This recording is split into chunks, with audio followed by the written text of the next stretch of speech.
रामू, जी मालकिन बताइए। ये देखो, ये पूरे 1 लाख हैं और ये सारे पैसे तुम्हारे हो सकते हैं। मालकिन इतने सारे पैसे मेरे हो सकते हैं? मैं कुछ समझा नहीं। तुम्हें बस मेरा एक काम करना होगा, उसके बदले में ये सारे पैसे तुम्हें दे दूंगी। काम? मालकिन ऐसा भी कौन सा काम है कि जिसके बदले में आप मुझे इतने सारे पैसे दे दोगी? मालकिन आप ना मजाक बहुत अच्छा कर लेती हैं। रामू, आज तक मैंने तुमसे कोई मजाक किया है? मैं सच बोल रही हूँ। तुम्हें बस मेरा एक काम करना होगा, उसके बदले में ये सारे पैसे तुम्हारे।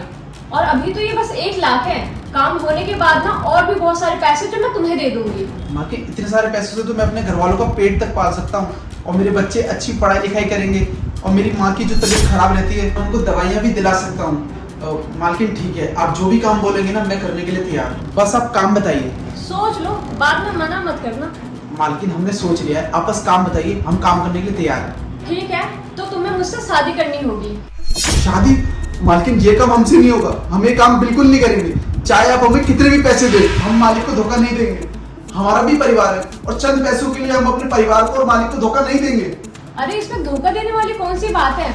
और जब तक तुम्हारे मालिक को पता चलेगा ना, ये घर बार छोड़ के हम कहीं दूर जा चुके होंगे। मालकिन हमने आपको एक बार बोल दिया ना कि हम ये काम नहीं करेंगे, मतलब नहीं करेंगे। और हम उस मालिक को धोखा दें जिसके घर में हम काम करते हैं, जिसका नमक खाते हैं, जिनकी वजह से हमारा पूरा परिवार चलता है? नहीं मालकिन, कभी नहीं। और मालिक ने हमारा बुरे वक्त पर साथ दिया था, जब हमारे पास काम नहीं था तब मालिक ने हमें काम दिया। मालिक को हम धोखा कभी नहीं दे सकते, कभी नहीं। लेकिन मालकिन आप एक बात बताइए, मालिक तो आपसे इतना प्यार करते हैं, तो आप उस भले इंसान को धोखा क्यों दे रही हैं? क्यों? इसमें धोखे वाली कौन सी बात है, जब मैं तुम्हें खुद कह रही हूँ मुझसे शादी कर लो।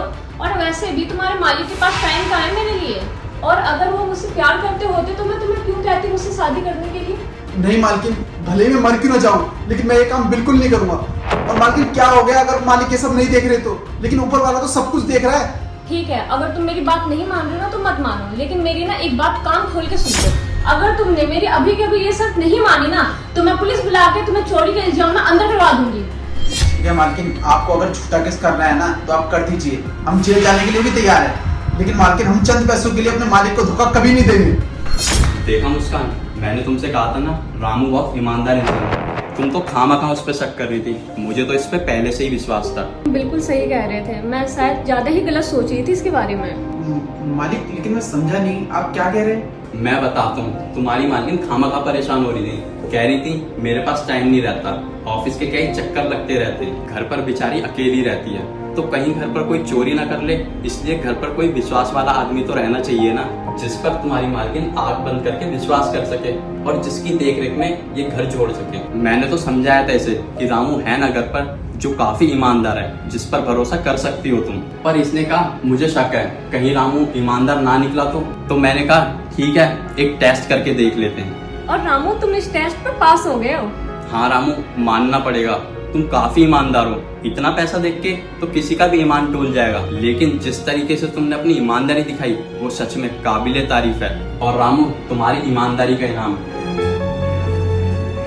ये लो, कुछ पैसे रखो। नहीं नहीं मालिक, पैसों की कोई जरूरत नहीं है। अरे रखो, ये तुम्हारी ईमानदारी का इनाम है।